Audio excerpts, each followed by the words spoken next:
starting at 400 this time.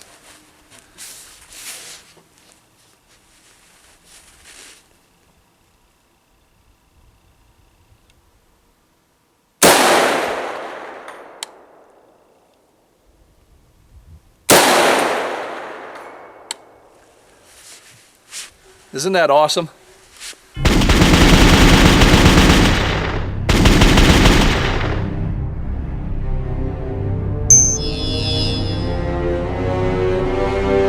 Recently, on March the 8th, 308, we introduced a fantastic 308 platform, something that I've been looking forward to for a long time, the POF-USA, Patriot Ordnance Factory Revolution. It's a 308, and it is the same size as a 5.56 platform, same size as a 223. Not a 308 short, not something pretty close. It's the same size, meaning that the pin dimension is the same. An upper receiver from a standard 223 would drop onto this. Now, why is that important? It's important for several reasons, and very soon we're going to get into all of those reasons very deeply. But on the surface, the three that come to mind the most to me are, number one, weight. It's much, much lighter than a traditional AR-10 308 platform black rifle. The feel, the ergonomics, it's a lot thinner. Everything's a lot more comfortable. All of the controls are where you would expect them. And thirdly, because of the compatibility with all of the parts, all of the numerous upgrades and accessories and custom parts that we've gotten used to using on this amazing modular gun. The vast majority of them from the 5.56 platform are still going to fit this one. Now that we're coming into springtime, spring that is as far as the calendar is concerned, not so much the thermometer. But regardless, spring is almost upon us. I promised we'd be doing all kinds of updates on this. And then the weatherman said we're getting another 1 to 2 feet of snow tomorrow, so I might be buried here for a little while. I wanted to try to get something quick up today. One of the questions I was asked the most after just doing the introduction video is, how is it accuracy-wise? And today we're going to find out together. I'm using just some bulk ammo. It's 145 grain bulk pack brass foreign ammo. I usually shoot 168 grain. I'm not sure of the ballistics on these particular loads, but I think inside of 400 we're probably not going to have that much trouble. Let's find out. Let's start at 100, let's walk our way to 200, 300, and 400, and let's see how we stay on target.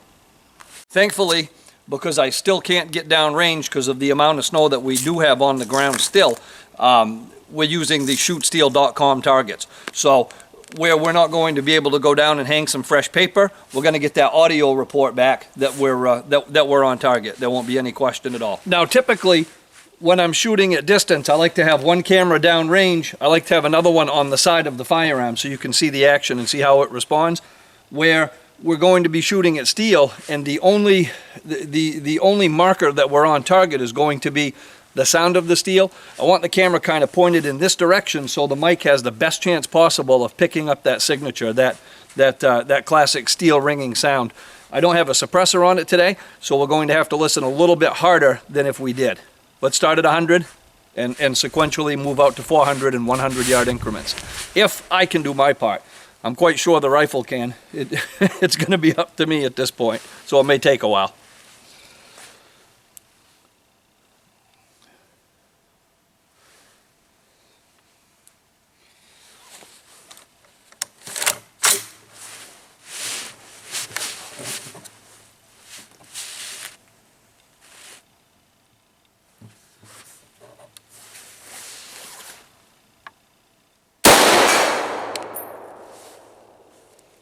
Pretty simple to get on at 100. Let's move to 200.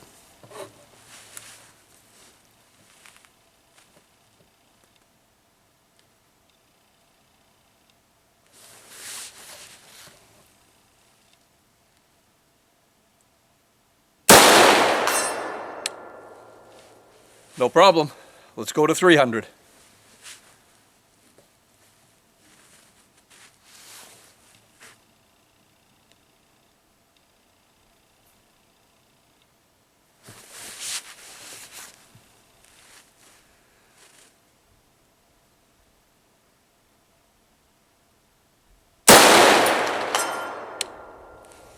No problem. Now 400.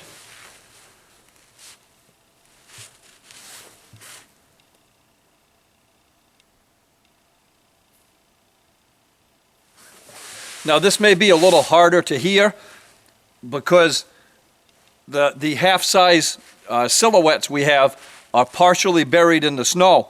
So I'm not sure how that's going to affect the sound resonating. I know some of it's going to be absorbed. We'll find out.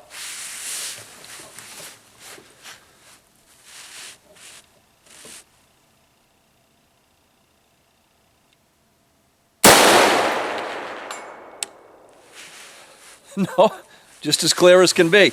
All right, so no trouble, 100, 200, 300, and 400. I didn't really expect there to be, but in this game we don't guess, we learn together. Before we stop today, I want to show you another visual to kind of drive home the difference in size this is from the AR-10 and how close it is to the AR-15 or M16 platform. Several people asked after launching the first video what I was using for a sight on the Revolution. It is a Millet 4-16 with a 50mm objective. And it's a really nice scope. It's one that I've been using for several years. Never had a problem with it. I really, really like it.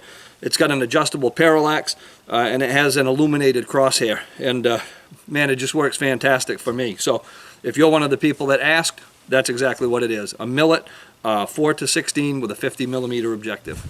Just because the weather is bad here, I don't want you to have to wait wherever you're smart enough to live that it's not as bad as it is here. So until I get all of the numbers from Frank at POF-USA, let's do a quick little demonstration, something we can just use our eyes to see. We don't need numbers for. I've got a DPMS AP4 308. I've got a POF-USA 416 full auto 223, and then we've got the POF-USA Revolution. Let's take them down, look at the bolt carriers and the charging handles. Let's compare those.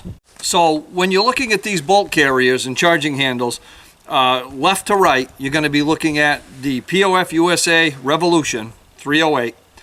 Beside that, in the center of the two, is going to be the POF-USA P416, the 223.